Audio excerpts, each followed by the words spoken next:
স্বাগতম জনাইছো মোৰ ইউটিউব চেনেললৈ। আজি আমি কৰিম অনুশীলনী 1। তেন্তে বলক আৰম্ভ কৰো। আমি যদি প্ৰথমতে চাব যাওঁ খালী ঠাই পুৰোৱা, ইয়াতে কি দিছে 1 নম্বৰটোৰ 7/5। আমি যদি চাবলৈ যাওঁ 7ৰ চিধাচিধি অংকটো হ'ল -10, মানে আমি কিহৰ 5ৰ লগত কি পূৰণ কৰিলে আমি 10 পাম। আমি চাবলৈ গ'লে 5ৰ লগত যদি 2 পূৰণ কৰো তেনেহলে আমি জানো যে 10 পাম, কিন্তু ইয়াতে এনচাৰটো আছে মাইনাছত। সেইকাৰণে আমি কি কৰিম, 5টো যিহেতু প্ৰশ্নতে দি আছে আৰু সেই 5ৰ লগত 2 পূৰণ কৰি আমি 10 পাওঁ, আমি জানো। সেইকাৰণে 10ৰ আগফালে এটা মাইনাছ, 2ৰ আগফালে এটা মাইনাছ চিন দি দিম। যাতে প্লাছে মাইনাছে মাইনাছ, তেনেহলে আমি গম পালো যে 5ৰ লগত -2 পূৰণ কৰি আমি এনচাৰ 10টো পাম। ঠিক তেনেদৰে 5ৰ লগত যদি আমি -2টো পূৰণ কৰিছো তেনেহলে 7ৰ লগত সেই -2টোৱে পূৰণ কৰিম। মই এটা কথা কবলৈ বিচাৰো কি, ওপৰৰ লগত যোনটো সংখ্যা পূৰণ কৰিম সেই সংখ্যাটো তলৰ লগতো আমি পূৰণ কৰিম। ঠিক তেনেদৰে আমি 7ৰ লগত যদি পূৰণ কৰো 7 into -2, তেনেহলে আমি পাম 14 আৰু মাইনাছ, যিহেতু প্লাছে মাইনাছে মাইনাছ, আমি ইয়াতে পাই যাম -14। আমি নেক্সটত আহো, নেক্সটত আমি যদি চাবলৈ যাওঁ তেনেহলে 5ৰ আগফালে কোনো এটা সংখ্যা নাই, কিন্তু 7ৰ আগফালে আছে 63। তেনেহলে আমি 7ৰ লগত কি পূৰণ কৰি 63 পাওঁ? আমি জানো যে 7ৰ লগত যদি 9 আমি ইনটু কৰো তেনে আমি 63 পাই যাওঁ। ঠিক তেনেদৰে আমি 9টো আকৌ আমি 5ৰ লগত পূৰণ কৰিম। 5 into 9 is equal to আমাৰ হৈ যায় 45। আমি ইয়াতে লিখিব পাৰিম 45 বুলি। আমাৰ 1 নম্বৰ অংকটো হৈ গ'ল। পিছে আমি 2 নম্বৰটো যাওঁ। ইয়াতে দি আছে 5/2। ইয়াতে যদি চাবলৈ যাওঁ 5ৰ চিধাচিধি অংকটো হ'ল 25। আমি 5ৰ লগত কি পূৰণ কৰি কিনে 25 পাম? আমি জানো যে 5ৰ লগত 5 পূৰণ কৰি আমি 25 পাম। ঠিক তেনেদৰে আমি কি কৰিম, সেই 5 সংখ্যাটো আকৌ আমি 2ৰ লগতো পূৰণ কৰিম। 2 into 5 is equal to আমি কিমান পাই যাম 10। তো আমি ইয়াতে লিখিব পাৰিম 10 বুলি। এতিয়া যদি আমি চাবলৈ যাওঁ 2ৰ লগত কি পূৰণ কৰিলে -14 পাম? আমি জানো 2ৰ লগত 7 পূৰণ কৰিলে 14 পাম বুলি। 2 into 7 is equal to 14। কিন্তু ইয়াতে এটা পইণ্ট কি, আপোনালোকে যদি চাই এনচাৰটো মাইনাছত আছে, এনচাৰটো আছে মাইনাছত। ঠিক তেনেদৰে আমি কি কৰিম, আমি 2 আছে নহয়, আমি ইয়াৰ 7টো যে লৈছিলো 2ৰ লগত 7 পূৰণ কৰিলে 14 বুলি কৈছিলো, আমি কি কৰিম 7ৰ আগফালে মাইনাছ এটা দি দিম। যিহেতু 2ৰ আগফালে দিব নোৱাৰো, অলৰেডি প্ৰশ্নত 2ৰ আগফালে প্লাছ চিন এটা দিয়ে আছে, মানে সংখ্যাৰ আগফালে একো চিন নাই, মানে প্লাছ চিন এটা দিয়া থাকে। আমি -14 পাইছো। ঠিক তেনেদৰে আমি 5ৰ লগতো -7 পূৰণ কৰিম। 5 into -7 আমি পাম 35। ইয়াৰ আগফালে যাওঁ মাইনাছ, যিহেতু প্লাছে মাইনাছে মাইনাছ, তো -35। আমাৰ 2 নম্বৰটো শেষ। আমি এতিয়া 3 নম্বৰটো কৰিম। আমি যদি চাবলৈ যাওঁ 3 নম্বৰ প্ৰশ্নটোত 1/3 দিয়া আছে, মানে 3ৰ লগত কি পূৰণ কৰিলে আমি 15 পাম? আমি জানো যে 3ৰ লগত যদি 5 পূৰণ কৰো তেনেহলে আমি 15 পাম। কিন্তু ইয়াতে এনচাৰটো চাবলৈ গ'লে আমাৰ মাইনাছত আছে, মাইনাছ। তেনেহলে আমি চাব লাগিব যে 3ৰ প্ৰশ্নটো আমি লিখিছোৱে, যিহেতু 5টো যোনটো আমি ধৰিছো, মানে 5টো যোনটো পাওঁ আমি 3ৰ লগত 5 পূৰণ কৰি 15 পাম। সেই 5ৰ আগফালে এটা মাইনাছ চিন দিম, তেতিয়া আমি ক'ব পাৰিম যে প্লাছে মাইনাছে মাইনাছ। ঠিক তেনেদৰে আমি 1ৰ লগতো সেই 5 পূৰণ কৰিম, 1 into -5। আমি লিখিব পাৰিম -5। 5ৰ লগত 1 পূৰণ কৰিলে 5 × 5, এইফালে মাইনাছটো আছিলে -5। আমি ছেকেণ্ডটো যদি আমি কওঁ তেনেহলে 1ৰ চিধাচিধি কিমান আছে আমাৰ 77। আমি জানো যে 1ৰ লগত যদি ইনটু 77 কৰো তেনেহলে আমাৰ এনচাৰ পাই যাম 77। এতিয়া আমি কি কৰিম, তেনেহলে 1ৰ লগত কি পূৰণ কৰিলে আমি 77 পাম? আমি নিশ্চয় জানো যে 77 যদি আমি 1ৰ লগত 77 পূৰণ কৰিলে 77 পাম, কিন্তু ইয়াতে এনচাৰটো চাব গ'লে মাইনাছত আছে, তেনেহলে আমি 77ৰ আগফালে মাইনাছ এটা দি দিম, যিহেতু প্লাছে মাইনাছে মাইনাছ। ঠিক তেনেদৰে আমি 3ৰ লগতো 77 পূৰণ কৰিম। 3 into -77, ইয়াৰ লগত যদি পূৰণ কৰি আমি কিমান পাম?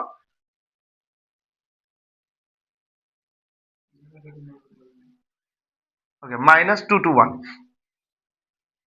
মই আকৌ কৈ দিছো 3 7 গুণ 21, 21ৰ 1 হাতত থাকিল 2, হাতত থাকিল 2, 3 7 গুণ 21, 22 23, চৰি 23 হৈ যাব, এইটো 23 হৈ যাব, -23। তেনেহলে আমি 4 নম্বৰটোত আহিছো। 4 নম্বৰত দি আছে 13/12। এতিয়া আমি যদি চাবলৈ যাওঁ 12ৰ লগত কি পূৰণ কৰিলে আমি 24 পাম? আমি জানো যে 12ৰ লগত 2 পূৰণ কৰিলে, আমি জানো যে 12ৰ লগত 2 যদি পূৰণ কৰো তেনেহলে 24 পাই যাম। আমি 2 ধৰিছো। ঠিক তেনেদৰে আমি কি কৰিম, সেই 13ৰ লগতো 2 পূৰণ কৰিম। 13ৰ লগতো আমি 2 পূৰণ কৰিম। 2 যদি পূৰণ কৰো 13ৰ লগত কিমান হৈ যাম? আমি পাই যাম 26। দেন আমি ইয়াতে লিখিব পাৰিম 26 বুলি। আকৌ নেক্সটত যদি চাবলৈ যাওঁ তেনেহ'লে 13ৰ চিধা সংখ্যাটো দিয়া আছে -39 কিন্তু 12ৰ আগফালে একো দিয়া নাই। তো আমি কি কৰিম 13ৰ লগত কি পূৰণ কৰিলে 39 পাওঁ? আমি জানো 13ৰ লগত 3 পূৰণ কৰিলে আমি 13ৰ লগত যদি 3 পূৰণ কৰোঁ তেনেহ'লে আমি পাই যাম 39 কিন্তু ইয়াতে এনচাৰটো মাইনাছত দিয়া আছে যিহেতু মাইনাছত দিয়া আছে। তো আমি কি কৰিব লাগিব 3ৰ আগফালে মাইনাছ এটা দিব লাগিব। তো 13ৰ লগত যদি 3 পূৰণ কৰোঁ তেনেহ'লে আমি প্লাছে মাইনাছে মাইনাছ আৰু 3 13 39 আমি এইটো 39 পাই যাম। ঠিক তেনেদৰে আমি -3 টো আকৌ 12ৰ লগতো পূৰণ কৰিম। তো 12 ইনটু -3 আমি কিমান পাই যাম 36 আৰু ইয়াৰ আগফালে যিহেতু প্লাছ আছে প্লাছে মাইনাছে মাইনাছ তো -36 নেক্সট আমি আহি গৈছো যে 7ৰ লগত কি পূৰণ কৰিলে 81 পাম আমি জানো সৰি 7ৰ লগত নহয় 9ৰ লগত আমি 9ৰ লগত কি পূৰণ কৰিলে 81 পাম আমি জানো 9ৰ লগত যদি আমি 9 পূৰণ কৰো তেনেহ'লে আমি 81 পাই যাম 81 পাই যাম কিন্তু 81 পালে নহব যেহেতু 81ৰ আগফালে মাইনাছ চিন দিয়া আছে আমি মাইনাছ চিনটো লিখি ল'ব লাগিব তেনেহ'লে এটা 9 যে প্ৰশ্নৰ পৰা পালো আৰু এটা 9 যাৰ লগত 9 পূৰণ কৰি আমি 81 পাওঁ তো 9ৰ আগফালে এটা মাইনাছ চিন দিম যেহেতু প্লাছে মাইনাছে মাইনাছ তো 81 এই মাইনাছ নাইনটো এগেইন আমি 7ৰ লগত পূৰণ কৰিম আমি কি কৰিম 7 ইনটু -9 আমি জানো কিমান পাম যে -63 যেহেতু প্লাছে মাইনাছে মাইনাছ তো -63 আমি নেক্সটত যদি আহো তাহলে 7ৰ লগত আমি কি পূৰণ কৰিলে 21 পাম ইয়াত দেখা পাইছে চাগে 21 দিয়ে আছে প্ৰশ্নত আমি ওলাব লাগে 7ৰ লগত কি পূৰণ কৰিলে 21 পাওঁ আমি জানো যে 7ৰ লগত যদি আমি 3 পূৰণ কৰো তেন্তে 7 3 গুণ 21 হৈ যায় আমি এইটো এনসাৰ পাই গলো ঠিক তেনেদৰে আমি 3 টো উঠাম 3 টো আমি ল'ম 3 যিহেতু 3 লগত আমি এগেইন 9 পূৰণ কৰিম আমি কিমান পাই যাম 3 9 গুণ 27 সো এইটো 21 আছিলে মই চাগে 27 কৈ আছিলো আপোনালোকক 7 3 গুণ 21 ঠিক তেনেদৰে 3 টো আকৌ নমাইছো 3 9 গুণ 27 তো আমি আকৌ 9 ৰ লগত 3 পূৰণ কৰি 27 পাইছো তো আমি নেক্সট কুৱেশ্যনটো কৰো বলক নেক্সট কুৱেশ্যনটো দিয়া আছে 9 ভাগৰ 4 আৰু 36 ভাগৰ 16 একে পৰিমেয় সংখ্যা নে মানে আমি প্ৰথমে বুজি পাব লাগিব যে পৰিমেয় সংখ্যা কি আমি আগতো পাইছিলো যে পৰিমেয় সংখ্যা কি যিবোৰ সংখ্যা p বাই q আকাৰত লিখা হয় আৰু qৰ মান নট ইকুৱেল টু 0 মানে qৰ মান 0 ওলাব নালাগে তেনেবোৰ সংখ্যাক আমি পৰিমেয় সংখ্যা বুলি কম আমি এইটো এতিয়া কৰিম এই দুটা একে সমান হয় না নহয় সেইটোৱে বুজাইছে আমি প্ৰশ্নৰ মতে আমি লিখি যাম যে 9 ভাগৰ 4 সমান সমান 36 ভাগৰ 16 সৰি 36 ভাগৰ 16 36 ভাগৰ 16 আমি এতিয়া কি কৰিম 4 আৰু 9 লিখিলো এতিয়া এই সংখ্যাটো কাটাকাটি কৰিব পাৰি না আমি চাওঁ আমি যদি চাবলৈ যাওঁ এই 4 দি এই 16 কাটিলে 4 বাৰ আৰু 4 দি 36ক কাটিলে 9 বাৰ ঠিক তেনে আমি সংখ্যাটো সমান পালো 9 ভাগৰ 4 প্ৰশ্নতে দিয়া আছিল যিহেতু আৰু 9 ভাগৰ আমি এই সংখ্যাটো ইয়াতে লিখিছো যে 9 ভাগৰ 4 আমি ক'ব পাৰিম এই দুটা সংখ্যাটো সমান আমি ক'ব পাৰিম একে পৰিমেয় সংখ্যা নে হয় আমি লিখিব পাৰিম এতেকে 9 ভাগৰ 4 আৰু 36 ভাগৰ 16 একে পৰিমেয়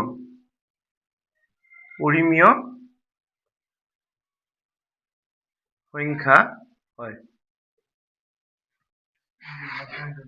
আজিলৈ ইমানে আছিল আকৌ লগ পাম আপোনালোকে যদি মোৰ ভিডিঅ'ৰ পৰা কিবা শিকিব পাৰে বা যদি ভিডিঅ' চাই ভাল পাইছে তেন্তে আহিবলগীয়া ভিডিঅ'বোৰ পাবৰ কাৰণে ছাবস্ক্ৰাইব কৰি দিব চেনেলটো লগতে বেল আইকনটো প্ৰেছ কৰি দিব যাতে আহিবলগীয়া প্ৰত্যেকটো ভিডিঅ' আপোনালোকে আপলোড পাই থাকে